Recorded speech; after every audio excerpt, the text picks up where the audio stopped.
Child protection bureau Sara Ahmed صاحبہ، ان سے ہم بات کریں گے۔ سارہ صاحبہ، یہ جو واقعات بہتر پہ ہو رہے ہیں بچوں کے ساتھ، بچیوں کے ساتھ زیادتی کے،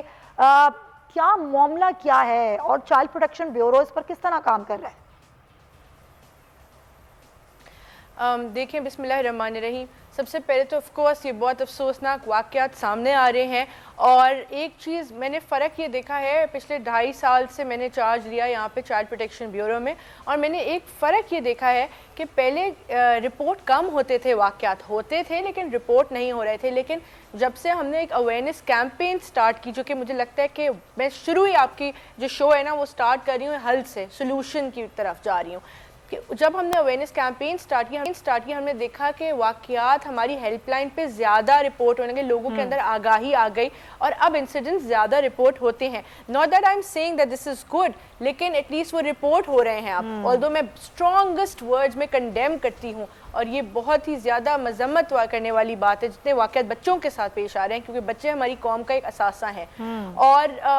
اس پہ پچھلے 2 دنوں میں بھی 3 واقعات آئے جس پہ بیورو نے انٹروین کیا، اور تینوں میں ملزم کو گرفتار پولیس نے فوراً کر لیا۔ ایک واقعہ آیا پنڈی کا، میرے پاس سامنے آیا ہے، ایک لاہور کا آج آیا جہاں میری ٹیم ابھی موجود ہے as I am talking to you, ایک واقعہ آیا ہے گجرانوالہ کا جہاں پہ جو ہے ماں نے اپنے جو ہے وہ سوتیلی ماں نے بچوں پہ تشدد کیا۔ اس طرح کے 3 واقعات 2 دن میں آئے ہیں اور پولیس نے پرومپٹ ایکشن لیا، تو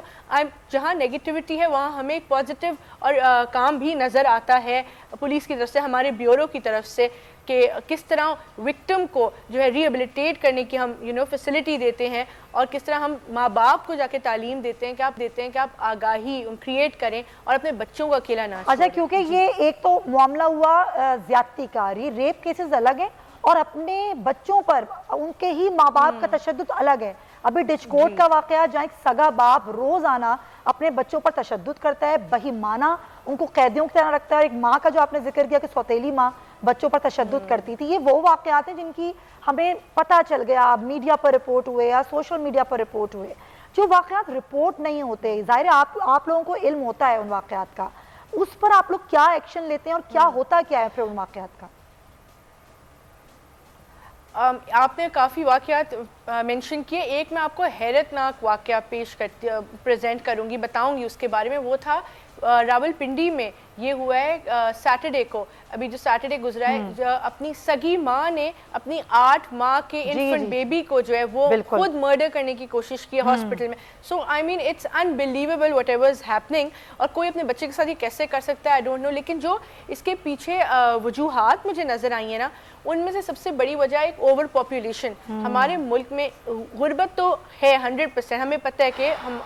غربت ہے ہمارے ملک میں، اور جس کی وجہ سے تعلیم کا بھی فقدان ہے، جس کی وجہ سے آگاہی نہیں ہے لوگوں میں، اچھے برے کا فرق نہیں پتہ، لیکن ادر دین دیٹ جو اوور پاپولیشن ہے نا، ماں باپ بچے پیدا کر لیتے ہیں لیکن ان کا خیال رکھنے نہیں سکتے ہیں، کیونکہ ان کے پاس ایک تو اتنے پیسے نہیں ہوتے اور اتنے سارے بچے ہوتے ہیں، وہ ان کا اٹینشن نہیں دیتے، تو زیادہ تر مطلب میں نے 99% دیکھا ہے کہ جو بچوں سے زیادتی کے واقعات آتے ہیں وہ اس لیے آ رہے ہیں کہ بچہ اکیلے گلی میں نکل گیا، بچہ کرکٹ کھیل رہا تھا 6 سالہ، کبھی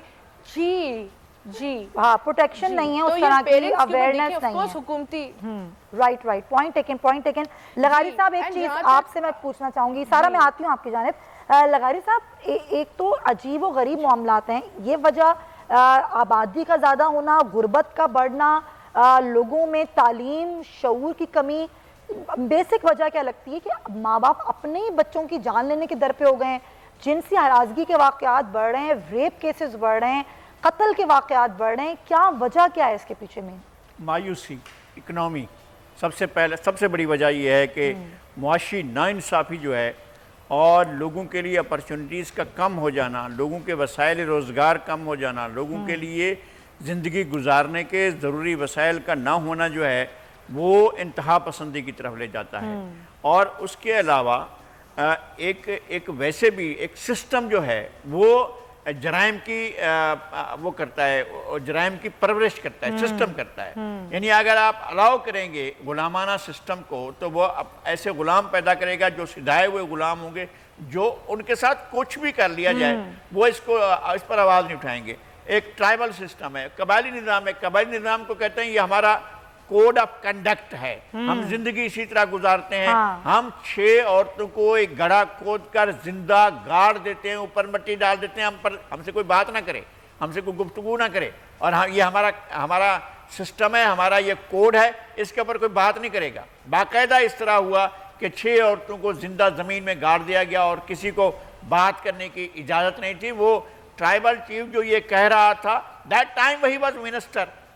اور اب بھی وہ ایک پولیٹیکل پارٹی کے ساتھ وابستہ ہے, اور پولیٹیکل پارٹی اس کے ساتھ وابستہ ہے. تو اگر ایسا سسٹم ہوگا, یہ ٹرائبل ہو گیا. فیوڈل سسٹم تو بے رحمانہ سسٹم ہے نا, وہاں ہر چیز ملکیت ہے, بیٹا ملکیت, بیٹی ملکیت, بیوی ملکیت, ماں ملکیت, کوئی بھی رشتہ ایسا نہیں ہے جو ملکیت نہ ہو. اور کوئی بھی عورت کسی بھی سطح پر, بچی ہے تو مار کھائے گی, ذرا بڑی ہوئی تو مار کھائے گی, پھر بھائی کی مار کھائے گی, پھر شوہر کی مار کھائے گی یا باپ کی مار کھائے گی, اور جب بوڑھی ہو جائے گی تو بچوں کی مار کھائے گی, بیٹی کی مار کھائے گی. یہ ہے اس فیوڈل سسٹم کا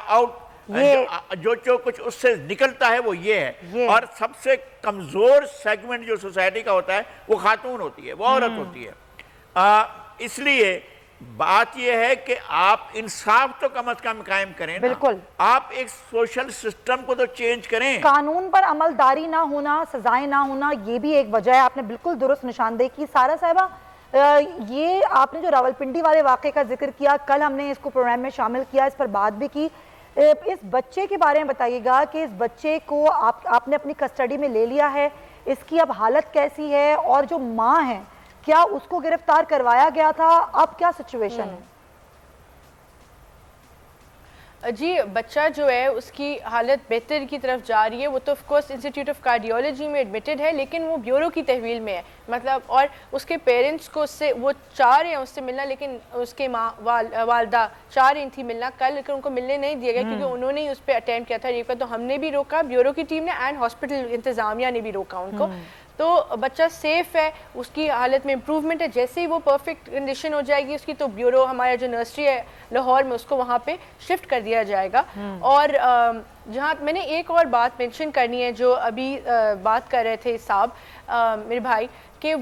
ریزنز کیا ہیں اور law enforcement and all that. اچھا, میں نے دیکھا ہے اپنے سارے جتنے کیسز میں نے دیکھے ان دا لاسٹ 2.5 years, کہ سب نے گرفتاری ہو گئی اور پولیس نے ایکشن لے لیا. مجھے ایک اور لوپ ہول جو لگتا ہے وہ ہمارے جوڈیشل سسٹم میں لگتا ہے. مجھے لگتا ہے کہ ہمیں بہت ضرورت ہے اسپیشل کورٹس اور چائلڈ کورٹس کی. اگر بچوں کے حقوق کی بات کی جائے, وائلنس اگینسٹ چلڈرن کی بات کی جائے, we need child court specially. کیونکہ دیکھیں کیسز میں نے دیکھے اتنے لمبے چلتے ہیں کہ اینڈ میں کبھی کسی کو بیل ہو جاتی ہے, کمپرومائز ہو جاتا ہے, ماں باپ کے ساتھ کوئی پیسے لے لیتا ہے, آل دیٹ ہیپنز. لیکن اگر اسپیڈی جسٹس ہوگی, اگر کیسز جلدی اپنے اختتام تک پہنچیں گے, اور اسپیشل بچوں کے لیے الگ کورٹس ہونے چاہیے, ہر ڈسٹرکٹ میں, ہر شہر میں الگ کورٹ ہونے چاہیے بچوں کے لیے, تو پھر ہمیں بہت زیادہ واضح اس میں امپروومنٹ نظر آ سکتی ہے.